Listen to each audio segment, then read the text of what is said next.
Some of the best minds in international politics gathered in Seoul for the annual Asan Plenum 2013. Our Ji Myung-kil reports on the main topics of conversation, which of course included North Korea. New World Disorders is the main theme of Asan Plenum 2013 forum, where North Korea was in the front of everyone's mind. And the impasse at the Gaeseong Industrial Complex, being the most recent issue at hand, was the subject of conversation. Campbell, the former Assistant Secretary of State for East Asian and Pacific Affairs, preached patience at Tuesday's forum.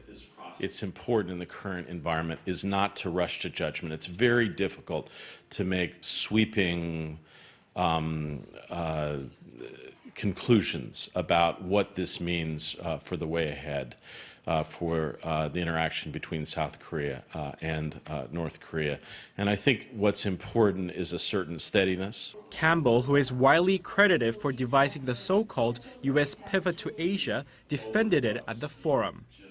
I do think the United States has been a clear stabilizing force in the Asian-Pacific region for decades, and that will continue going forward. And we want to continue to play that role. China's perspective of the U.S. pivot to Asia was also addressed.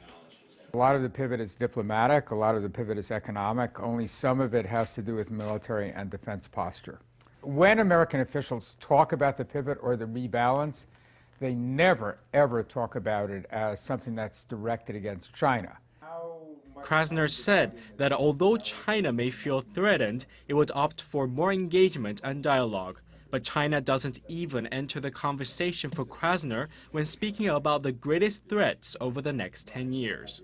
I think the greatest threats actually come from weak states, or what I call malign states, like North Korea and Iran.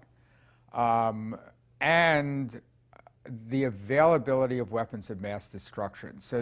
The professor said the domestic concerns that certain countries are facing, like Japan's economic woes, pose greater challenges than international ones right now, which Krasner said are more manageable. The Asan Plenum continues until Wednesday, when the discussions will address the conflicts over history in East Asia, the relationship between China and ASEAN, and the questions of how North Korea's neighbors might deal with the collapse of the regime. Ji Myung-kil, Arirang News.